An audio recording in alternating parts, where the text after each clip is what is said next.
Hey, how's it going, everybody? Um, and um,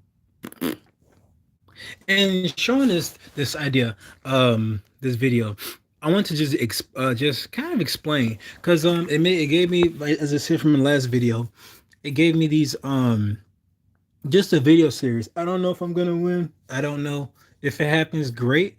If not, I'm gonna still find a way to get over there. It's been a dream of mine to go there. Um, I guess in a sense, I also want to show like my journey in terms of just um uh having a full perspective of Japan itself and its people. Now, start off. Ever since that time in Wisconsin and my discovery of manga, it's just my interest in Japan has just continually grown, and also just my interest in anime as well. Now, I don't really care too much about the terms, weebs, and stuff like that. It's whatever. Oh shoot. Uh, okay, this is gonna be kind of conflicting. I should have actually waited, but yeah, it was because my battery is still kind of low. But I've always wanted to go to Japan. Not always, but ever since I've understood the country itself, and that's taken me on this journey to of learning the actual language, um, of just of trying to see for me how do I fit in there as a black person. And I get it. People say, "Why you got to make this about race all the time?" I've heard that all the time from people who just simply are outside the culture and they don't understand the aspects of being black, being black in America. Being I like to say preferably in America because I know America. I live here, so I understand generally the social dynamics. Not all of them because I haven't been in all of them, but I was wondering that because in when I was watching anime, I used to see people who were illustrated as black, and like for instance, in the days of Dragon Ball, we didn't use those caricatures of black people anymore. And so I was wondering why did Dragon Ball Z do it? Now it was something I overlooked. It was something that still kind of touched a nerve. But then I watched other stuff, Tensho Tenkei, Super Gals 2, which is very interesting anime. Not interesting. It was nice. It was fun. It was very stylish for the time. It was very surprising. It that would taught me about Ganguro girls. It taught me about just the fashion and I can't even no Shibuya. Is it Shibuya? Shinjuku. I'm pretty sure it's Shinjuku. But yeah, that's like the fashion capital. Not fashion capital. It's an epicenter for fashion there, and that's a place I've definitely want to go. But again, it's kind of tough. But like it's just the stuff like that just kind of piqued my interest. Just like Japan has so much stuff, and it gave me these higher expectations of like, man, I am just so um entrenched. There's another word I want to say, but I can't remember it. Is it engorged? I guess you could. I'll say engorged for now. Just enchanted. That might be a better word. Just so enthralled. I think that's probably it. Enthralled by just the aspects of Japan, and I just kept seeing it, and even like the cherry blooms, blooming. Um,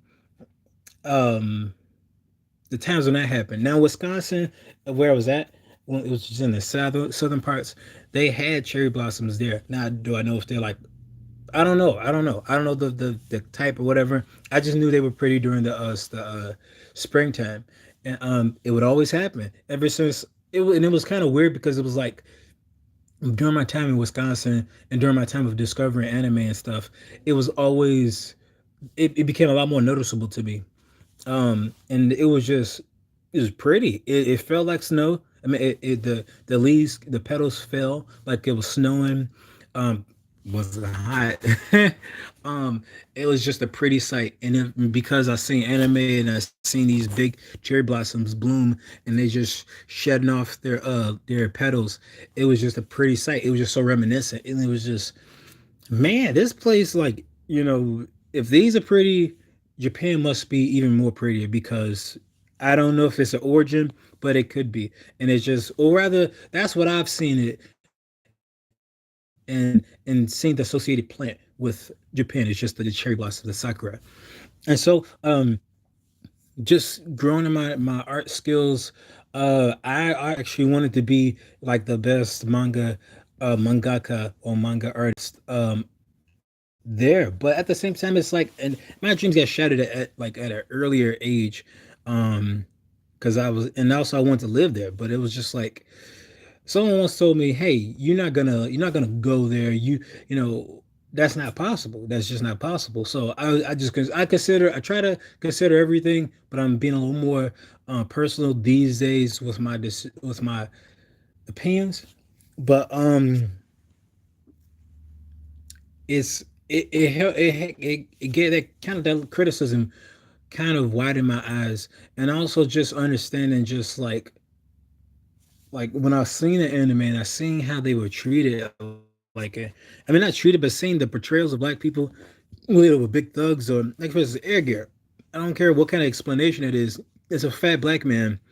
They say, "Oh, the blood is in his stomach and stuff like that." I'm just like, no, that's a fat black man. Like, I don't know. Like, and I get it. He's basically Japanese. He's just like probably like a really dark Japanese person.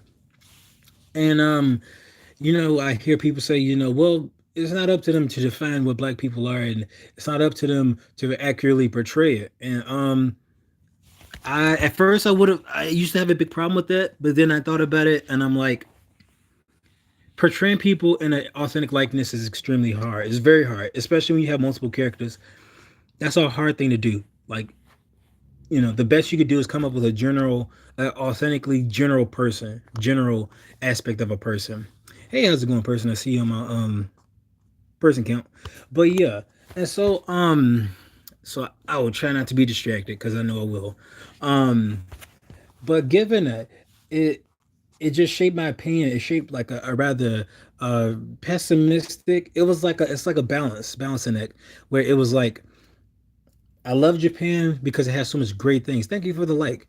Um, but all these other things were kind of irritating, like for instance, when you see people's experiences in Japan, like they it's a very ignorant experience, and it's not even like ignorant like, oh, we don't know. It's like, and I guess it kind of makes sense, especially with this newfound understanding, as I've seen heard from testimonials of the black experience in Japan, people who live there, people who are different from the homogenous society of Japan.